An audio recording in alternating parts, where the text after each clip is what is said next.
माता देवहूति ने एक बात बड़ी सुंदर कही, एक कपिल देव, जो ज्यादा भजन करता है, पूजन करता है, स्मरण करता है, उसी को दुख भगवान क्यों देता है?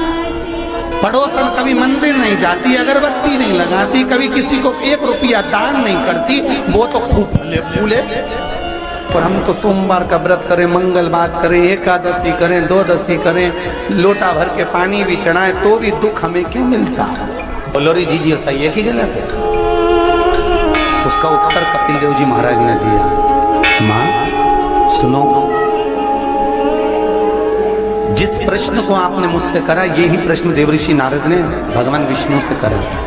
यही प्रश्न भगवान विष्णु से देवऋषि नारद ने करा कि जो मंदिर जाए, देवालय जाए, पूजन करे, अर्चना करे, पाठ करे, स्मरण करे, दुख उसी को क्यों मिलता है? और जो कभी मंदिर नहीं जाए, भगवान का भजन नहीं करे, उसके यहाँ तो 4 चांद लग जाते, खूब लक्ष्मी भगवान देता।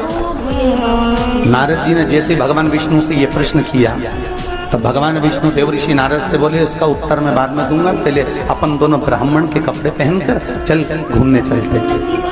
और देवऋषि नारद को ब्राह्मण के कपड़े पहना दिए, भगवान विष्णु ने ब्राह्मण के कपड़े पहन लिए, दोनों घूमने के लिए चल दिए। जाते जाते एक सेठ जी का दरवाजा मिला, एक बहुत बड़ा बंगला, बहुत बड़ा घर, और वहां जाकर भगवान विष्णु ने नारद जी से कहा, भूख लग रही है, कुछ मांग ले। सेठ जी क्या? नारद जी ने आवाज लगाई, भिक्षाम देही। सेठ जी निकल के बाहर आए, क्या है बाबा? हमें भूख लगी है, थोड़ा सा कुछ दे दीजिए। सेठ जी बोले, तेरा बाप रख के गया, दे दीजिए। निकले यहां से बाहर। अगर भिखारी, भीख मंगे, चल निकलो यहां से बाहर। नारद जी के तो कांटे से खून नहीं। नारद जी भगवान विष्णु को देख रहा है, भगवान विष्णु नारद को देख रहा है। विष्णु जी ने नारद जी का हाथ पकड़ा, लेकर चल दिए वापस। नारद जी बोले, सेठ जी ने इतना अपमान करा, तुमने कुछ बोला नहीं? भगवान विष्णु ने दोनों हाथ उठाकर कहा, जा, तेरे यहाँ 4 चौगुना धन बढ़ जाए, तेरी दौलत और बढ़े, संपदा और बढ़े, तेरे पास में लक्ष्मी और बढ़े। नारद जी चले, भगवान विष्णु का हाथ पकड़ के बोले, ये कहाँ की रीति है? उसने धक्के मारकर निकाला, गाली दे के निकाला, बाप तक पहुंच गया, और तुम उससे कह रहे हो कि तेरी लक्ष्मी बढ़ जाए। नारद जी, भगवान विष्णु बोले, मेरा मन, चल तू तो आगे चल। और भगवान विष्णु लेकर चले तो एक बूढ़ी बुजुर्ग माता बैठी थी एक कमरे में, एक घर के अंदर। उस बुजुर्ग को देख भगवान विष्णु ने कहा, नारद अब इसके यहाँ चलते चलते।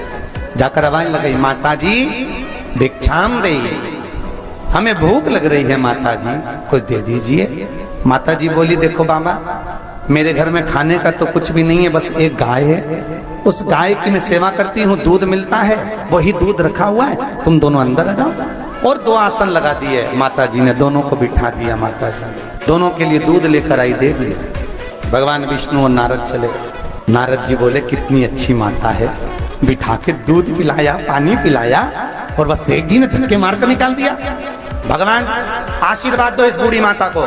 भगवान विष्णु ने दोनों हाथ उठाकर कहा, जा, तेरी गाय मर जाए। अब तो और कांटे से खून नहीं। भगवान देवऋषि नारद ने कहा, प्रभु तुम्हारा ये स्वरूप मुझे बहुत बुरा लगा।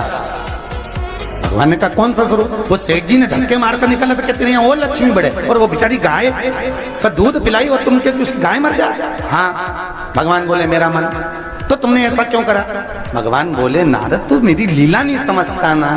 नारद जी बोले, कभी समझूंगा भी नहीं, पहले बताओ ये क्यों हुआ, लीला जाने दो, मुझे तो ये बताओ। भगवान ने कहा, नारद बात इतनी सी है, वो बूढ़ी माता मेरा भजन करती है, दिन भर मेरा नाम लेती है, वो मरेगी, उसके घर में एक गाय है, उसमें उसका दिल बहुत लगा हुआ है, उसकी सेवा करती है, मरेगी, मरते समय विचार करेगी कि मेरे मरने के बाद मेरी गाय का क्या होगा।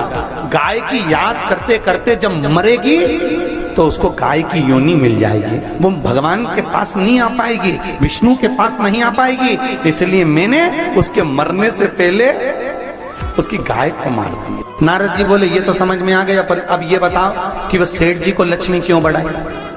भगवान बोले, नारद उसको धन से बहुत प्रेम है, मैंने लक्ष्मी इसलिए बढ़ाने का आशीर्वाद दिया कि वो लक्ष्मी को जोड़ जोड़ के इकट्ठा कर कर कर जब मरेगा, वो लक्ष्मी और पैसे के चक्कर में जब मरेगा तो आखिरी में मरकर सांप बनकर उसी दौलत पे बैठा रहेगा।